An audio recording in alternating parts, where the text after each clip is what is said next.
Moi, je vois comment ma femme est des fois audacieuse dans ses demandes, dans la relation. Je me souviendrai toujours d'un exemple.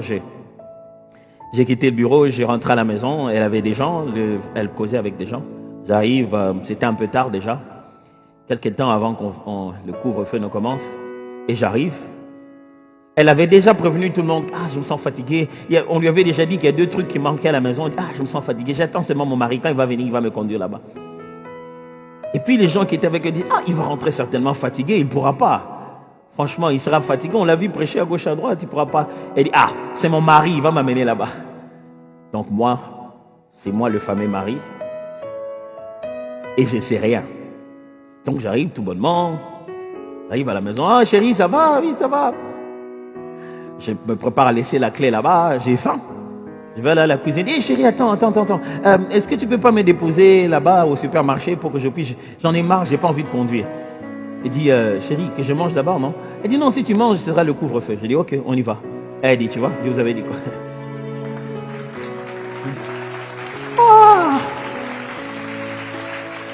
Elle sait qu'avec la relation qu'elle a le droit de pousser le bouchon là où personne ne peut le pousser.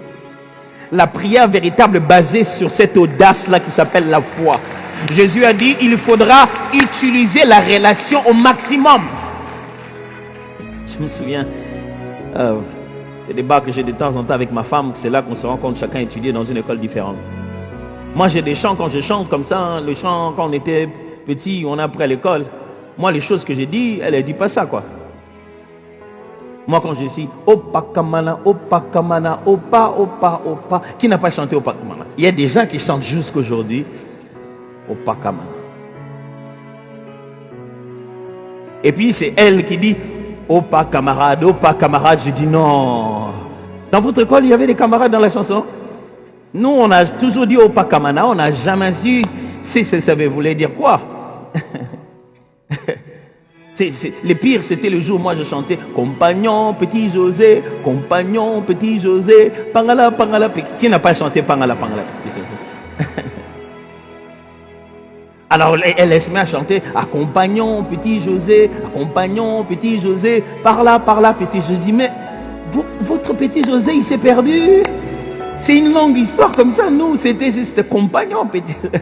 Et puis je me suis dit, mais pourquoi je chante ça comme ça? Je me suis souvenu qu'en aucun moment notre enseignant à l'école avait écrit ça au tableau et que j'ai vu comment on écrit ça. Ce que j'ai appris, je l'ai appris dans la grande cour. Ceux de l'autre classe chantaient et j'entendais ça de loin. Du coup, moi, je chantais Pangala, Pangala pendant qu'il disait par là, par là. Est-il possible que vous soyez en train de prier parce que vous avez entendu la prière de loin et vous n'avez jamais eu le temps d'apprendre c'est quoi prier? Ce qui rend le sujet de la prière encore beaucoup plus pertinent qu'il devait l'être. La prière s'apprend, mes frères.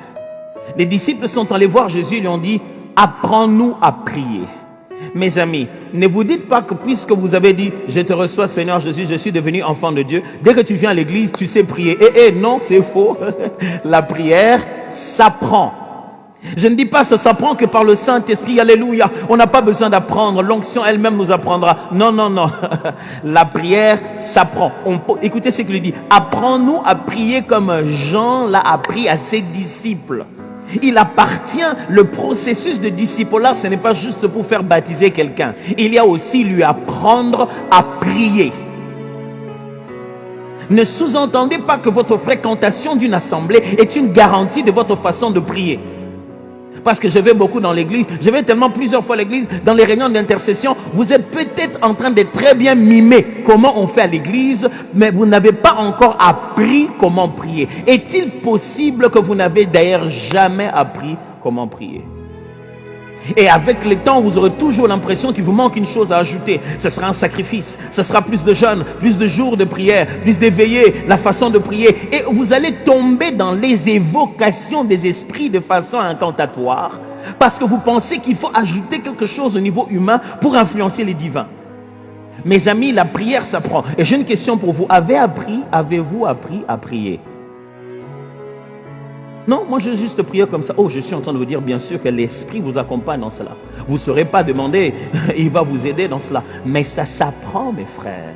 C'est pourquoi il y a tout un système. Il faut aller au discipulat. Il y a tout un système ici, école d'Apollos. Vous devez apprendre toutes sortes de prières. On vous apprend comment prier ceci, comment prier cela. On vous apprend comment prier sur la parole de Dieu, comment se baser sur les Saintes Écritures, comment maintenir cette conversation avec Dieu. Mes amis, la prière s'apprend.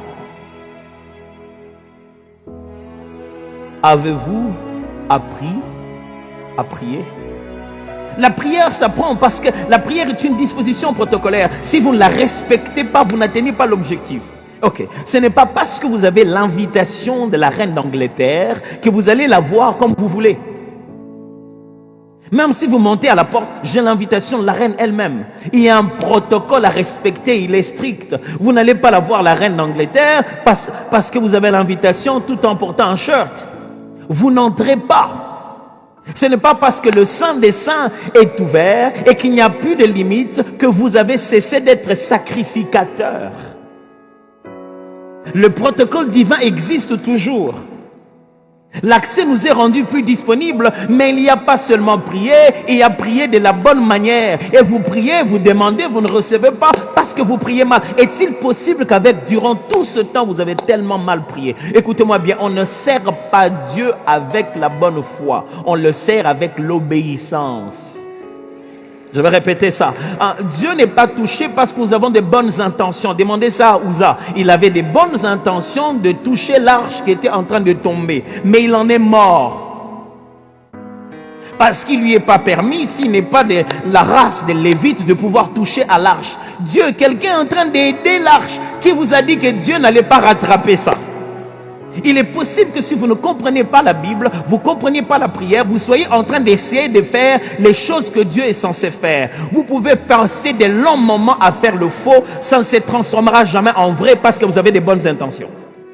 Mes amis, la prière n'est pas basée sur nos religions, mais sur la relation. La prière est une histoire de si tu connais les Seigneurs, pas seulement si tu le fais comme tu aimes faire. Elle est basée sur à qui tu parles. As-tu pris conscience avec qui tu parles? Qui est-il pour toi? Vous êtes en train de tu causes avec qui?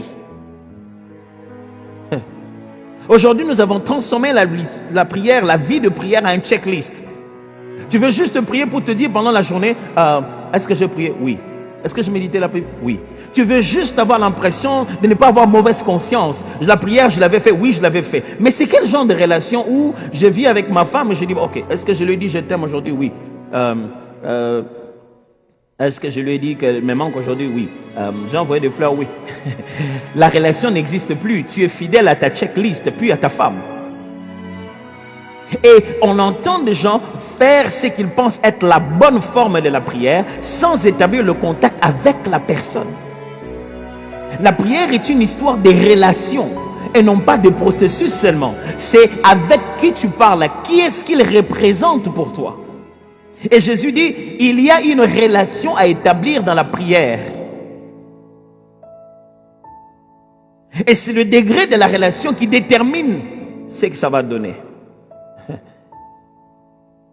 Imaginez-vous que quelqu'un vous dise, voilà, moi, je vais amener ton cas chez le... Tu vas lui parler, il dit non, tu vois, j'ai besoin du travail. Il dit non, c'est pas un problème, je vais toucher un mot au chef. Ah oui, les chefs, oui, je vais toucher un petit mot au chef. Qui bien sûr, le président. Ah, ok, vraiment, parle-lui. Oui, mais nous sommes proches. Les gars, il te dit qu'il est très proche avec le président. Il te donne même ses programmes. Il te dit, bon, d'ailleurs, au moment où je parle, normalement, il doit avoir des réunions avec des présidents. Ah, tu vois. Et tu regardes à la télé, c'est vrai. Et des fois, il te dit, mais le président n'est pas là, il vient de sortir. Et tu regardes dans la rue, tu entends les gyrophares, tu dis, les gars, il le connaît très bien. Jusqu'au jour où tu te dis, mais ça fait combien de temps, tu ne m'as pas toujours donné la réponse à mon problème. Il dit, non, attends. Mais ça passe encore, il dit, oui, ça va venir, n'aie pas peur. Jusqu'au moment où, un jour, pendant que tu regardes la télé, tu vois, on fait le garde à vous. Et tu vois que quelqu'un à la porte, le monsieur qui ouvre la porte, le portier,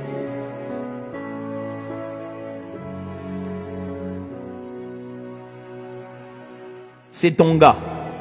Celui qui t'a dit qu'il est le meilleur ami du président. Tu commences à te questionner au sujet de ton dossier. Je comprends pourquoi ça tarde. Il n'est pas aussi proche que je ne le pensais. Il n'a pas un degré de relation pour obtenir une telle réponse. Il n'est pas aussi connecté pour recevoir les genres de choses que je lui ai demandées. Il ne peut pas utiliser une relation aussi profonde. Il n'en a pas avec Dieu. C'est pourquoi ça ne donne pas de relation. Ça ne donne pas de réaction, ça ne donne pas de réponse. Mes amis, est-il possible que nous faisons plutôt une prière et non établir une relation? Est-il possible, écoutez-moi, quand vous avez la relation, on anticipe, on n'a plus besoin des demandes. Ok, let me explain that. Quand vous établissez une relation, sachez que chaque relation met les deux parties dans un contexte de responsabilité. Dieu ne vous donnera pas des choses dans la vie parce que vous avez prié, il vous le donnera parce qu'il est votre Père. Il est de la responsabilité du Père de s'occuper de ses enfants. La prière changera complètement de sens. Ce ne sera plus le seul chemin par lequel vous obtenez. Vous n'obtenez pas parce que vous avez demandé, vous obtenez parce que vous lui appartenez. Jésus montre que la prière, elle n'est pas pareille à chaque niveau. Il existe des niveaux de prière. On grandit dans sa façon d'aborder Dieu. On grandit dans sa vie de prière. J'ai une question à vous poser. Est-ce que vous avez changé de niveau de vie de prière? Les niveaux de vie de prière, ce n'est pas en termes de temps. Ce n'est pas en termes de lieu. Maintenant, je monte vers les montagnes. Je vais à Mangengengue. Maintenant, je fais 4 heures de prière. Non, c'est pas cela. On grandit dans la façon d'aborder Dieu et d'exploiter la réalité de la prière. On cesse d'être religieux, on commence à devenir spirituel, on comprend la réalité et la pertinence de la prière. On cesse de faire seulement comme tout le monde le fait. On le fait avec ses propres raisons, basées sur la parole de Dieu et dans sa propre relation avec Dieu. La prière, mes amis, c'est un état de conscience spirituelle. La prière, ce n'est pas quelque chose que tu dois juste dire, je suis arrivé à l'endroit, c'est l'heure, alors j'active. Non. C'est le fait de vivre tout le jour en étant conscient que où que je sois à n'importe quelle position, je suis en dialogue permanent ouvert avec Dieu. Quand vous réfléchissez la prière comme un état de conscience, c'est là que vous pouvez vivre la sanctification. Parce que ce n'est plus une chose que vous faites, vous ne vous en détachez pas comme des actions ou les actes de piété d'un chrétien, ça devient votre état d'esprit. C'est pour cette raison que vous prierez même allongé, vous prierez même à mi-chemin, même en roulant, vous prierez même quand vous êtes en accidenté, même quand on est en train de vous tirer des balles, vous prierez même dans le ventre du poisson, parce que c'est un état de conscience spirituelle. Tu sais que spirituellement, je suis né de nouveau, donc je peux parler à Dieu à n'importe quel moment. C'est pour ça que vous n'aurez pas besoin d'aller dans votre chambre d'abord, pendant qu'on vous a posé la question là avec votre chef, vous le ferez comme Néhémie. La Bible dit, j'ai fait une prière et j'ai dit au roi, je regarde le timing. Le roi pose la question à Néhémie, Néhémie, pourquoi tu es triste? Et Néhémie raconte qu'avant de pouvoir répondre au roi, il avait déjà prié. Le roi lui dit, Néhémie, pourquoi tu es triste? Un roi, Néhémie n'avait pas le droit de lui dire, attends un peu, je vais prier. Non, à la minute, au moment où il était en train de servir, là, pendant que cette relation se passait, Néhémie était conscient que même quand je suis en train de verser la boisson dans le verre du roi, Dieu est ici. C'est très bizarre de se rendre compte que les êtres humains sont heureux, à l'aise d'appeler quelqu'un. Écoutez-le comme il parle. Mon cher, comment ça va? Il crie même pas. Il appelle aisément quelqu'un au bout du fil, quelqu'un qui est loin. Il parle sans problème, en étant conscient qu'il écoute. Et il n'arrive pas à croire que celui qui vit au-dedans de lui l'écoute où qu'il soit sans avoir besoin de crier. Quelle fiabilité vous avez au réseau pendant qu'il existe un meilleur réseau céleste? C'est ça le problème avec le français. Parce que le mot c'est prière. Du coup, les gens pensent que c'est toujours demander. Non, ce n'est pas toujours demander. Les verbes prier, c'est vrai en français, ça nous donne l'impression qu'il s'agit que de demandes. C'est pourquoi il y a des gens à qui vous dites, vous priez pas, ils disent, mais je n'ai rien à demander à Dieu, hein, j'ai beaucoup de choses, j'ai beaucoup d'argent. La prière, ce n'est pas demander seulement, mes frères. La prière, c'est d'abord avoir cet état de conscience spirituelle, où que tu ailles. Mais cet état de conscience te permet de faire quoi? De dialoguer avec Dieu, de parler avec Dieu. Je pense que c'est la définition de la prière à laquelle on est le plus habitué. La prière est un dialogue à deux sens. Je parle à Dieu et Dieu me parle.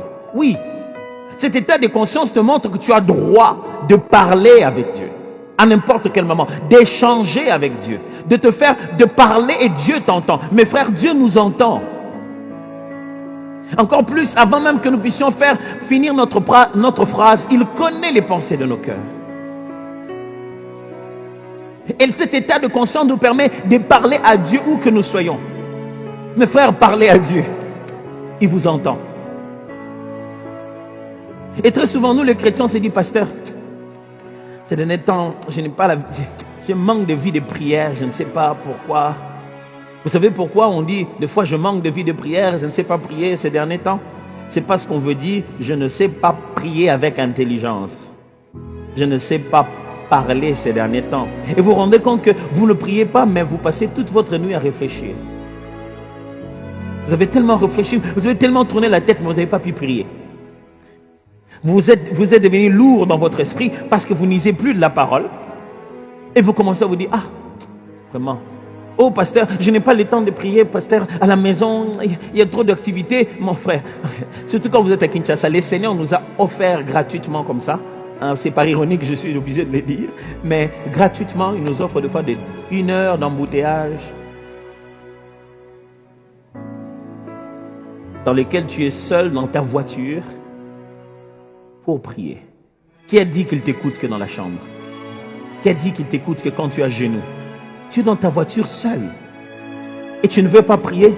Tu dis, mais pasteur, ces derniers temps, je n'arrive pas à prier. Mais ces derniers temps, chaque jour, tu fais entre 30 à 45 minutes dans ta voiture seule et tu ne sais pas prier. Quand tu ne sais pas sortir la prière de ta bouche et reçois-la même par une musique de louange, une musique de prière, pas une musique de joie et de fête, mais une musique de louange qui articule ta prière. Parle avec Dieu. Il est disponible. Il nous entend partout. Même quand on marche comme ça là, tu parles avec Dieu, il t'entend. Si tu es conscient que tu fais la prière, Dieu t'entend. Des fois même, sans pouvoir ouvrir ta bouche, tu es en train d'adresser ces pensées-là au Seigneur. Il y a une conversation à l'intérieur. Parce que la foi chrétienne, c'est accepter que Dieu fasse partie de ton monologue.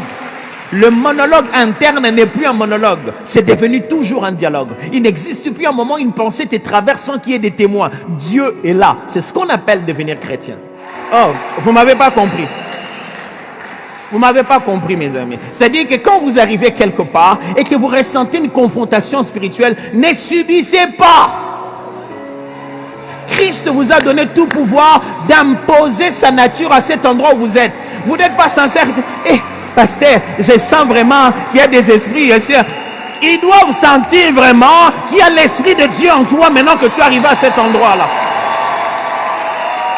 C'est fini cette affaire de non, vraiment, je sens des attaques dans cette maison. Appelle tes enfants, appelle-les, appelle tout le monde qui est malade, tout le monde là, fais-les rasseoir, élève ta voix. En plus, tu es le Père, tu es enfant de Dieu, celui pour qui Christ est mort à la croix de Golgotha. En plus, tu es assis dans le lieu céleste avec Christ. Élève la voix en ce moment, il n'y a aucune conversation à faire avec le ciel. La clé de cette chose se trouve sur la terre entre tes mains. À partir d'aujourd'hui, au nom de Jésus, Satan, sors de cette maison. Écoutez-moi, je vous aurais scandalisé si je vous avais dit que prier, c'est parler avec le diable. Là, vous serez tous, oh. Mais c'est ce que je vous explique. Il y a un moment où votre interlocuteur, c'est l'esprit mauvais. Ce n'est pas invoquer, non. C'est-à-dire que le combat, la personne à qui tu parles. Regardez Jésus-Christ. À un moment, son interlocuteur, c'est l'esprit mauvais. Ce n'est pas le Père.